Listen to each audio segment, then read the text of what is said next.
आप सभी का स्वागत है चैनल श्रेष्ठ कहानियाँ में। दोस्तों, आज सुनते हैं प्रसिद्ध कहानीकार मुंशी प्रेमचंद जी की एक कहानी जिसका शीर्षक है सद्गति। दुखी चमार द्वार पर झाड़ू लगा रहा था और उसकी पत्नी झुरिया घर को गोबर से लीप रही थी। दोनों अपने अपने काम से फुर्सत पा चुके तो चमारिन ने कहा, तो जाके पंडित बाबा से कह आओ ना, ऐसा ना हो कहीं चले जाएं। दुखी बोला, हाँ जाता हूँ, लेकिन यह तो सोच बैठेंगे किस चीज़ पर। झुरिया बोली, कहीं से खटिया न मिल जाएगी, ठकुराने से मांग लाना। दुखी बोला, तू तो कभी कभी ऐसी बात कह देती है कि देह जल जाती है। ठकुराने वाले मुझे खटिया देंगे? आग तक तो घर से निकलती नहीं, खटिया देंगे? क्या थाने में जाकर एक लोटा पानी मांग लूँ तो न मिले, भला खटिया कौन देगा? हमारे उपले सैठे भूसा लकड़ी थोड़े ही है कि जो चाहे उठा ले जाएं। ला अपनी खटोली धोकर रख दें, गर्मी के दिन तो हैं, उनके आते आते सूख जाएगी। झुरिया बोली, वे हमारी खटोली पर बैठेंगे नहीं, देखते नहीं कितने नेम धर्म से रहते हैं।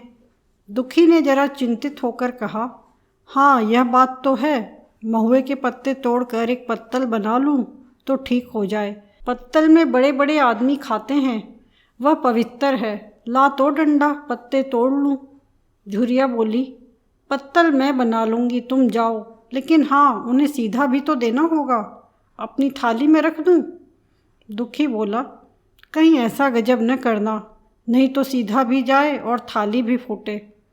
बाबा थाली उठाकर पटक देंगे, उनको बड़ी जल्दी विरोध चढ़ाता है।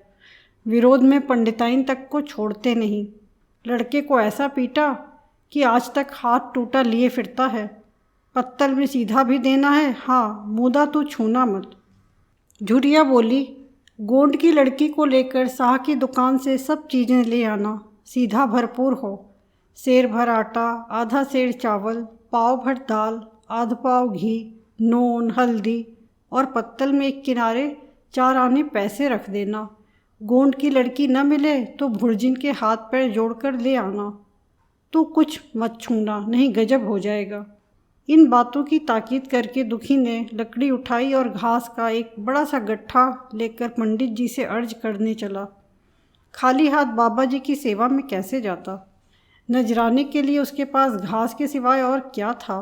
उसे खाली देखकर तो बाबा दूर ही से दुत्कारते। पंडित घासीराम ईश्वर के परम भक्त थे। नींद खुलते ही ईशोपासन में लग जाते, मुंह हाथ धोते 8 बजते, तब असली पूजा शुरू होती, जिसका पहला भाग भंग की तैयारी थी। उसके बाद आधा घंटे तक चंदन रगड़ते, फिर आईने के सामने एक तिनके से माथे पर तिलक लगाते। चंदन की 2 रेखाओं के बीच में लाल रोरी की बिंदी होती थी। फिर छाती पर बाहों पर चंदन की गोल गोल मुद्रिकाएं बनाते। फिर ठाकुर जी की मूर्ति निकालकर उसे नहलाते, चंदन लगाते, फूल चढ़ाते, आरती करते, घंटी बजाते। 10 बजते बजते वह पूजन से उठते और भंग छान कर बाहर आते। तब तक 2-4 जजमान द्वार पर आ जाते। ईशोपासन का तत्काल फल मिल जाता, वही उनकी खेती थी। आज वह पूजन गृह से निकले तो देखा दुखी चमार घास का एक गट्ठा लिए बैठा है। दुखी उन्हें देखते ही उठ खड़ा हुआ और उन्हें साष्टांग दंडवत करके हाथ बांधकर खड़ा हो गया। यह तेजस्वी मूर्ति देखकर उसका हृदय श्रद्धा से परिपूर्ण हो गया। कितनी दिव्य मूर्ति थी! छोटा सा गोल मटोल आदमी, चिकना सिर, फूले गाल, ब्रह्म तेज से प्रदीप्त आँखें। रोरी और चंदन देवताओं की प्रतिभा प्रदान कर रही थी। दुखी को देखकर श्रीमुख से बोले, आज कैसे चला रे दुखिया? दुखी ने सिर झुकाकर कहा, बिटिया की सगाई कर रहा हूँ महाराज, कुछ साइत सगुन विचारना है, कब मर्जी होगी? घासी बोला, आज मुझे छुट्टी नहीं, हाँ सांझ तक आ जाऊँगा। दुखी बोला, नहीं महाराज, जल्दी मर्जी हो जाए, सब सामान ठीक कर आया हूँ, यह घास कहाँ रख दूँ? घासी बोला, इस गाय के सामने डाल दे और जरा झाड़ू लेकर द्वार तो साफ कर दे। यह बैठक भी कई दिन से लीपी नहीं गई, उसे भी गोबर से लीप दे, तब तक मैं भोजन कर दूं, फिर जरा आराम करके चलूँगा। हाँ यह लकड़ी भी चीर देना, खलिहान में 4 खांची भूसा पड़ा है, उसे भी उठा लाना और भुसौली में रख देना। दुखी फौरन हुक्म की तामील करने लगा। द्वार पर झाड़ू लगाई, बैठक को गोबर से लीपा। तब 12 बज गए। पंडित जी भोजन करने चले गए। दुखी ने सुबह से कुछ नहीं खाया था। उसे भी जोर की भूख लगी, पर वहाँ खाने को क्या धरा था। घर यहाँ से मील भर था। वहाँ खाने चला जाए तो पंडित जी बिगड़ जाएं। बेचारे ने भूख दबाई और लकड़ी फाड़ने लगा। लकड़ी की मोटी सी गांठ थी, जिस पर पहले कितने ही भक्तों ने अपना जोर आजमा लिया था। वह उसी दमखम के साथ लोहे से लोहा लेने के लिए तैयार थी। दुखी घास छीलकर बाजार ले जाता था। लकड़ी चीरने का उसे अभ्यास न था। घास उसके खुरपे के सामने सिर झुका देती थी। यहाँ कस कस कर लकड़ी का भरपूर हाथ लगाता, पर उस गांठ पर निशान तक न पड़ता था। कुल्हाड़ी उचट जाती। पसीने में तर था, हाँफता था, थक कर बैठ जाता था, फिर उठता था। हाथ उठाए न उठते थे, पाँव काँप रहे थे, कमर न सीधी होती थी, आँखों तले अंधेरा हो रहा था, सिर में चक्कर आ रहे थे, तितलियाँ उड़ रही थीं, फिर भी अपना काम किए जाता था। अगर एक चिलम तंबाकू पीने को मिल जाती तो शायद कुछ ताकत आती। उसने सोचा, यहाँ चिलम और तंबाकू कहाँ मिलेगी? ब्राह्मणों का पूरा है। ब्राह्मण लोग हम नीच जातों की तरह तंबाकू थोड़े ही पीते हैं। सहसा उसे याद आया कि गांव में एक गोंड भी रहता है। उसके यहाँ जरूर चिलम तंबाकू होगी। तुरंत उसके घर दौड़ा। खैर, मेहनत सफल हुई। उसने तंबाकू भी दी और चिलम भी। पर वहाँ आग न थी। दुखी ने कहा, आग की चिंता न करो भाई, मैं जाता हूँ, पंडित जी के घर से आग मंगा लूँगा। वहाँ तो अभी रसोई बन रही थी। यह कहता हुआ वह दोनों चीज़ लेकर चला आया और पंडित जी के घर में भरौठे के द्वार पर खड़ा होकर बोला, मालिक, रची के आग मिल जाए तो चिलम पी लें। पंडित जी भोजन कर रहे थे। पंडिताइन ने पूछा, यह कौन आदमी आग मांग रहा है?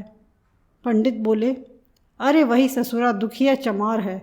कहा है थोड़ी सी लकड़ी चीर दे, आग तो है, दे दो। पंडिताइन ने भवें चढ़ाकर कहा, तुम्हें तो जैसे पोथी पत्रों के फेर में धर्म कर्म किसी बात की सुध ही नहीं रही। चमार हो, धोबी हो, पासी हो, मुंह उठाए घर में चला आए। हिंदू का घर न हुआ कोई सराय हुई। कह दो दाढ़ी जाड़ से चला जाए, नहीं तो इस लुआठे से मुँह झुलस दूंगी। आग मांगने चले हैं। पंडित जी ने उन्हें समझाकर कहा, भीतर आ गया तो क्या हुआ? तुम्हारी कोई चीज़ तो नहीं छुई। धरती पवित्र है, जरा सी आग दे क्यों नहीं देती? काम तो हमारा ही कर रहा है। कोई लोनिया यही लकड़ी फाड़ता तो कम से कम 4 आने लेता। पंडिताइन ने गरज कर कहा, वह घर में आया क्यों? पंडित ने हार कर कहा, ससुरे का अभाग था और क्या। पंडिताइन बोली, अच्छा, इस वक्त तो आग दिए देती हूँ, लेकिन फिर जो इस तरह घर में आएगा तो उसका मुंह ही जला दूंगी। दुखी के कानों में इन बातों की भनक पड़ रही थी। पछता रहा था। नाहक आया। सच तो कहती हैं, पंडित के घर में चमार कैसे चला आए? बड़े पवित्र होते हैं ये लोग, तभी तो संसार पूजता है, तभी तो इतना मान है। भर चमार थोड़े ही हैं। इसी गांव में बूढ़ा हो गया, मगर मुझे इतनी अकल भी ना आई। इसलिए जब पंडिताइन आग लेकर निकली तो वह मानो स्वर्ग का वरदान पा गया। दोनों हाथ जोड़कर जमीन पर माथा टेकता हुआ बोला, पड़ाइन माता, मुझसे बड़ी भूल हुई कि घर में चला आया। चमार की अकल ही तो ठहरी। इतने मूर्ख न होते तो लात क्यों खाते? पंडिताइन चिमटे से पकड़कर आग लाई थीं। 5 हाथ की दूरी से घूंघट की आड़ से दुखी की तरफ आग फेंकी। आग की बड़ी सी चिंगारी दुखी के सिर पर पड़ गई। जल्दी से पीछे हटकर सिर के झोंटे देने लगा। उसने मन में कहा, यह एक पवित्र ब्राह्मण के घर को अपवित्र करने का फल है। भगवान ने कितनी जल्दी फल दे दिया। इसी से तो संसार पंडितों से डरता है और सबके रुपए मारे जाते हैं। ब्राह्मण के रुपए भला कोई मार तो ले, घर भर का सत्यानाश हो जाए। पाँव गल गल कर गिरने लगे। बाहर आकर उसने चिलम पी और फिर कुल्हाड़ी लेकर जुट गया। खट खट की आवाज़ें आने लगीं। उस पर आग पड़ गई तो पंडिताइन को उस पर कुछ दया आ गई। पंडित जी भोजन करके उठे तो बोली, इस चमरवा को भी कुछ खाने को दे दो, बेचारा कब से काम कर रहा है, भूखा होगा। पंडित जी ने इस प्रस्ताव को व्यवहारिक क्षेत्र से दूर समझकर पूछा, रोटियां हैं? पंडिताइन बोली, 2-4 बच जाएंगी। पंडित ने कहा, 2-4 रोटियों में क्या होगा, चमार है, कम से कम सेर भर चढ़ा जाएगा। पंडिताइन कानों पर हाथ रखकर बोली, अरे बाप रे, सेर भर? तो फिर रहने दो। पंडित जी ने अब शेर बनकर कहा, कुछ भूसी चोकर हो तो आटे में मिलाकर 2 ठो लिट्ठा ठोंक दो, साले का पेट भर जाएगा। पतली रोटियों से इन नीचों का पेट नहीं भरता, इन्हें तो ज्वार का लिट्टा चाहिए। पंडिताइन ने कहा, अब जाने भी दो, धूप में कौन मरे। दुखी ने चिलम पीकर फिर कुल्हाड़ी संभाली। दम लेने से जरा हाथों में ताकत आ गई थी। कोई आधा घंटे तक फिर कुल्हाड़ी चलाता रहा, फिर बेदम होकर वहीं सिर पकड़ के बैठ गया। इतने में वहीं गोंड आ गया। बोला, क्यों जान देते हो बूढ़े दादा, तुम्हारे फाड़े यह गांठ न फटेगी, नाहक खलाकान होते हो। दुखी ने माथे का पसीना पोंछ कर कहा, अभी गाड़ी भर भूसा ढोना है भाई। गोंड ने कहा, कुछ खाने को मिला कि काम ही कराना जानते हो, जाके मांगते क्यों नहीं। दुखी बोला, कैसी बात करते हो चिखुरी, ब्राह्मण की रोटी हमको पचेगी। गोंड बोला, पचने को पच जाएगी, पहले मिले तो। मूँछों पर ताव देकर भोजन किया और आराम से सोए। तुम्हें लकड़ी फाड़ने का हुक्म लगा दिया। जमींदार भी कुछ खाने को देता है, हाकिम भी बेगाड़ लेता है तो थोड़ी बहुत मजूरी देता है। यह उनसे भी बढ़ गए हैं, उस पर धर्मात्मा बनते हैं। दुखी बोला, धीरे धीरे बोलो भाई, कहीं सुन ले तो आफत आ जाए। यह कहकर दुखी फिर संभल पड़ा और कुल्हाड़ी की चोट मारने लगा। चिखुरी को उस पर दया आई, आकर कुल्हाड़ी उसके हाथ से छीन ली और कोई आधा घंटे खूब कस कस कर कुल्हाड़ी चलाई, पर गांठ में एक दरार भी न पड़ी। तब उसने कुल्हाड़ी फेंक दी और यह कहकर चला गया, तुम्हारे फाड़े यह न फटेगी, जान भले निकल जाए। दुखी सोचने लगा, बाबा ने यह गांठ कहाँ रख छोड़ी थी कि फाड़े नहीं फट, कहीं दरार तक तो नहीं पड़ती। मैं कब तक इसे चीरता रहूँगा। अभी घर पर 100 काम पड़े हैं, कार परोजन का घर है, एक न एक चीज़ घटी ही रहती है, पर इन्हें इसकी क्या चिंता। चलूँ जब तक भूसा ही उठा लाऊं, कह दूँगा, बाबा आज तो लकड़ी नहीं फटी, कल आकर फाड़ दूँगा। उसने झोवा उठाया और भूसा ढोने लगा। खलिहान यहाँ से 2 फरलांग से कम न था। अगर झोवा खूब भर भर कर लाता तो काम जल्द ख़त्म हो जाता। फिर झोवे से उठाता कौन। अकेले भरा हुआ झोवा उससे न उठ सकता था, इसलिए थोड़ा थोड़ा लाता था। 4 बजे कहीं भूसा खत्म हुआ। पंडित जी की नींद भी खुली। मुंह हाथ धोया, पान खाया और बाहर निकले। देखा तो दुखी झोवा सिर पर रखे सो रहा है। जोर से बोले, अरे दुखिया, तू सो रहा है? लकड़ी तो अभी ज्यों की त्यों पड़ी हुई है, इतनी देर तक तू करता क्या रहा? मुट्ठी भर भूसा ढूंढने में संझा कर दी, उस पर सो रहा है। उठा ले कुल्हाड़ी और लकड़ी फाड़ डाल। तुझसे जरा सी लकड़ी नहीं फटती, फिर साइत भी वैसी ही निकलेगी, मुझे दोष मत देना। इसी से कहा है कि नीच के घर में खाने को हुआ और उसकी आंख बदली। दुखी ने फिर कुल्हाड़ी उठाई। जो बातें पहले से सोच रखी थी वह सब भूल गई। पेट पीठ में धांसा जाता था। आज सवेरे जलपान तक न किया था, अवकाश ही न मिला। उठना ही पहाड़ मालूम होता था। जी डूब जाता था, पर दिल को समझा कर उठा।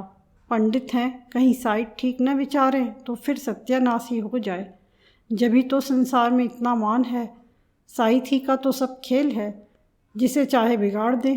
पंडित जी गांठ के पास आकर खड़े हो गए और बढ़ावा देने लगे। हाँ, मार कस के और मार कस के मार, अबे जोर से मार, तेरे हाथ में तो जैसे दम ही नहीं है, लगा कस के। खड़ा सोचने क्या लगता है? हाँ, बस फटा ही चाहती है, दे उसी दरार में।